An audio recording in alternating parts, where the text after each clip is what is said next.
నేను ఒకటే చెప్తున్నా అండి, నేను ఇంతవరకు పదవి వచ్చిన తర్వాత పెద్దగా రాజకీయాలు చేయలేదు. నేను అది తెలుసుకోవాలా.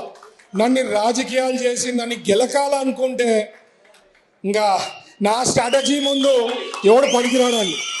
అది నేను తెలుసు, వాళ్ళకి నేను చెప్పదలుచుకున్నా. అంతకుముందు మంత్రులైనారు, చాలామంది మంత్రులైనారు.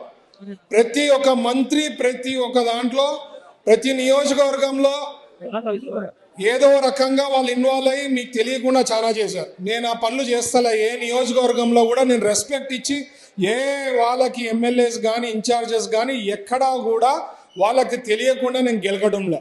సో నేను అనేది మైండ్లో పెట్టుకోండి. నేను మంత్రి ఉంటా, 5 ఏళ్ళు కాదు, తెలుగుదేశం పార్టీ ఉన్నన్నాళ్ళు నేను మంత్రి ఉంటా. ఇక్కడ మీరు గెలిపిస్తా పోండి. ప్రజలకి సేవ చేసేదానికి అదృష్టం ఉంటుంది. ఎందుకంటే లోకేష్ గారికి తెలుసు నేను ఎట్లా అంటుండే అనేది చంద్రబాబు గారికి తెలుసు. మీరు ఎంత చెప్పినా ఎంత గెలికినా అక్కడ ఏమి మారేది ఏమి ఉండదు. సో సబ్జెక్ట్ మీరు తెలుసుకోవాల్సింది ఏమంటే, నన్ను ఊరికే గెలకద్దండి. నా నియోజకవర్గంలో వచ్చి ఏదైనా గెలికేది స్టార్ట్ చేసినారనుకో, నేను వేలు పెట్టినాననుకో, మినిస్టర్గా వేలు పెట్టినారంటే ఆ నియోజకవర్గంలో చాలా మీకే ప్రాబ్లమ్స్ వస్తాయి. సో కైండ్లీ మీ పని మీరు చూసుకోండి.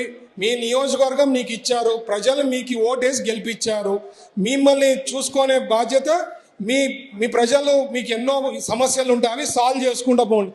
అదే కాకుండా ఊరికే నా నియోజకవర్గంలో వచ్చేవాళ్ళు అంటే ఏదో పెత్తనం చేయాలనో లేదో ఏదో గెలకాలనుకోవడం అయితే మాత్రం నా స్ట్రాటజీస్ ముందు, నేను చేసే పనుల ముందు ఎవరు నా దగ్గరలో కూడా రాలేరు. అది నా ఎన్నో నిరూపించుకునేదానికి ఎగ్జాంపుల్స్ ఉన్నాయి. మెడికల్ షాప్స్ రోడ్ది ఎవరు చేశాడండి?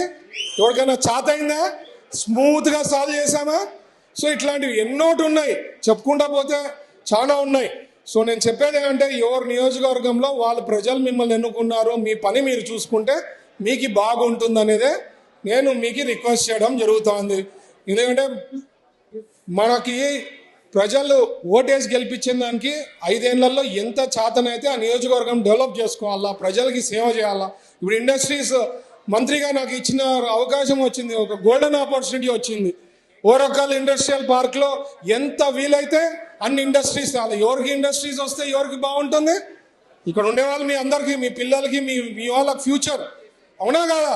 నా పర్సనలే కదా, అందరికీ కదా. సో ఇది మైండ్లో పెట్టుకోండి. మనం కష్టపడుతున్నాం, చేస్తున్నాము, డెవలప్ చేస్తున్నాము. స్టేట్ వైడ్ ఎన్నో రకాలుగా ఇన్వెస్ట్మెంట్స్ తేవడం జరిగింది.